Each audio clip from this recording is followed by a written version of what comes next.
ناظرین، آج بھی آپ کے لیے زبردست سٹوری، یہ سٹوری مجھے سینڈ کی ہے میرے دوست نے۔ آج کی اس سٹوری کو پاکستان کے جو سیاسی حالات ہیں اس سے مت جوڑیے گا۔ ہاں، پاکستان کے بد قسمت بد نصیب جو قوم ہے اس سے اگر آپ جوڑ دیں تو یہ غلط نہ ہوگا۔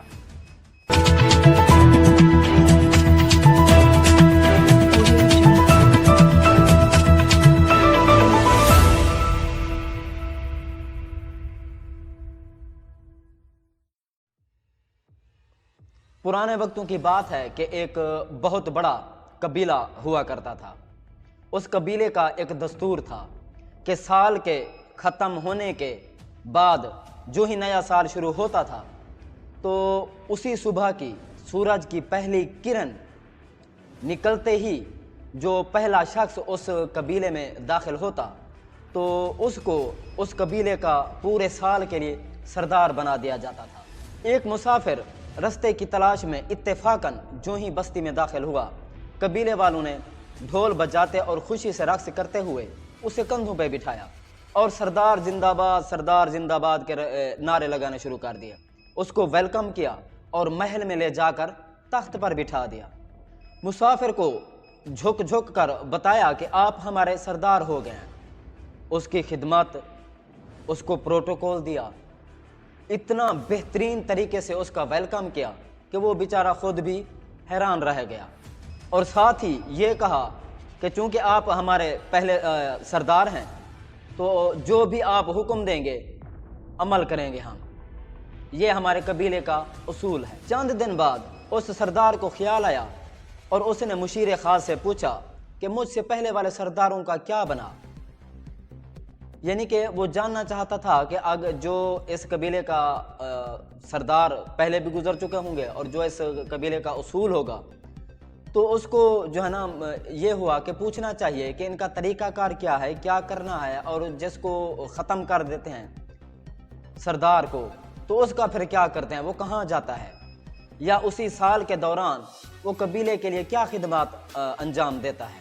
تو اس نے اپنے یہ مشیر خاص سے پوچھنا چاہا، تو اس مشیر خاص نے جواب دیا کہ قریب ہی ایک گھنا جنگل ہے، وہاں اسے چھوڑ آتے ہیں جہاں وہ ساری زندگی یوں ہی جنگل میں گزارتا ہے، چاہے اس کو جنگلی جانور کھا جائیں، یہ پھر اس کے بعد کا مسئلہ ہے، وہ بچ جائے یا کوئی کسی کا شکار ہو جائے تو ہو جائے۔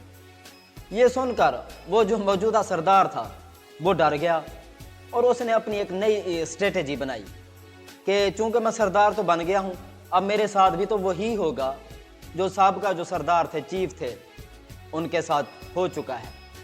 تو اس نے ایک پلاننگ بنائی۔ دوسرے دن اپنے قبیلے کی ساری جو رعایا تھی، جو پبلک تھی، اس کو اکٹھا کیا اور ان کو ایک کام پہ لگا دیا کہ ساتھ ہی جو قریبی جو جنگل ہے اس میں ایک عالی شان محل بنایا جائے، اس میں ضروریات زندگی کی تمام سہولتیں ہونی چاہیے اور تزئین و آرائش جو ہے اس پر بھی فوکس رکھا جائے۔ لہٰذا پورا گاؤں اس پہ لگ گیا محل بنانے پہ۔ اس محل کو بھی بنتے تقریباً 1 سال مکمل لگا۔ ایک دن سال ختم ہونے والا تھا کہ محل بھی تیار ہو چکا تھا، چونکہ اب اس کو نظر آ رہی تھی کہ سال ختم ہونے والا ہے اور مجھے انہوں نے جنگل میں چھوڑنا ہے۔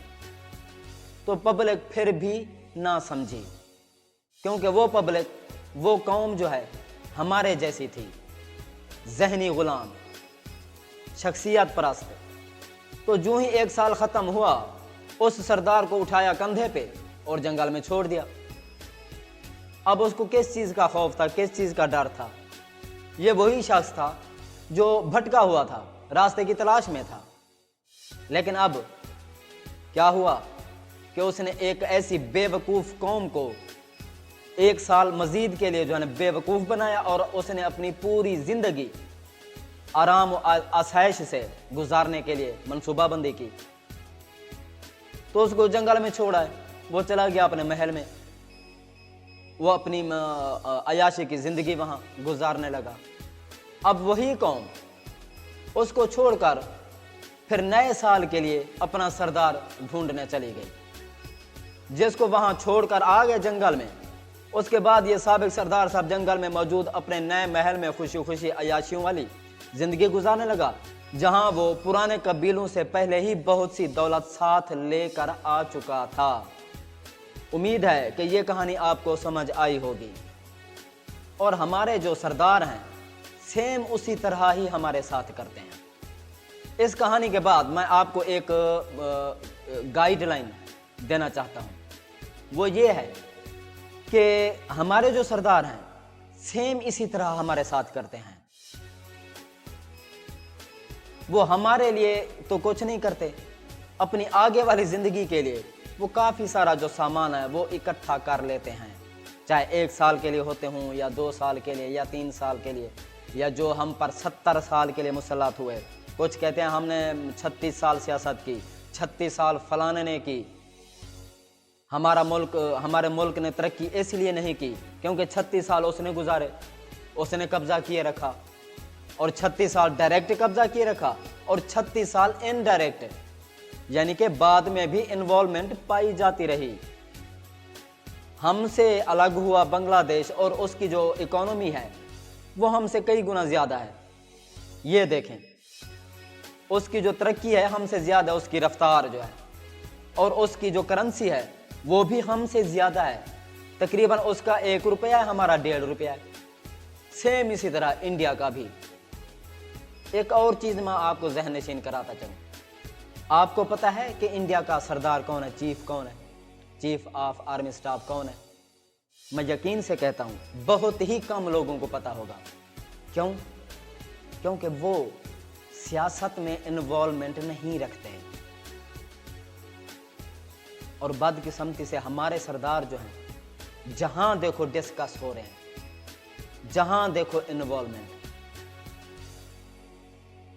اور ہماری قوم بھی ویسی ہی ہے، جو میں پہلے سٹوری آپ کو سنا چکا ہوں ویسی ہی ہے۔ سردار منتخب ہوتا ہے، ہم ان کے لیے ہم اپنے خون پسینے کی جو ہے نا کمائی سے بھی اور محنت سے بھی ان کے لیے محلات اپنے ہاتھوں سے تعمیر کرتے ہیں،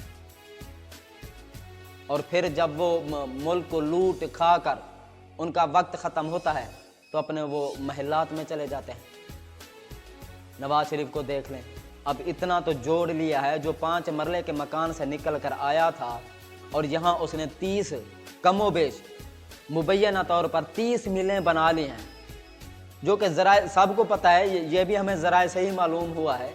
میں ان کی فیکٹریز میں کام تو نہیں کرتا رہا، لیکن یہ اتفاق فاؤنڈری، سٹیل ملیں، یہ سارا کچھ یہ انہی کی ہی جو ہے نا پراپرٹیز ہیں۔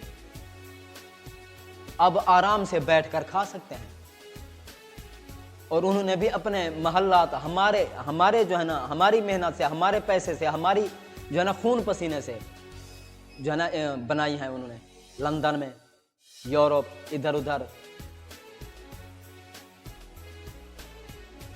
تو گائیڈ لائن یہی تھی میری اپنی قوم کے لیے۔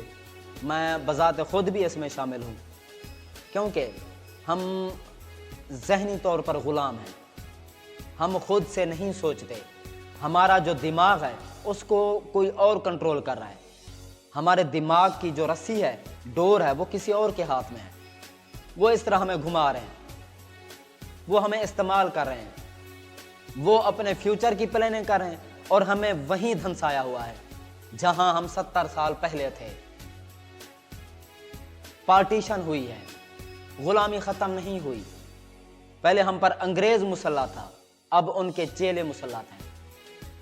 یہ میری قوم کے لیے ایک میسج ہے، اب بھی وقت ہے، جاگ جائیں۔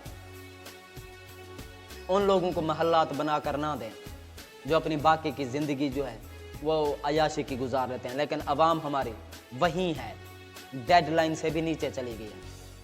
تو امید ہے آپ کو سمجھ آئی ہوگی۔ اب تک کے لیے اتنا ہی، مزید اگلے بھی لوگ میں، تب تک اپنا اور اپنے چینل کا خیال رکھیے گا۔ اللہ حافظ۔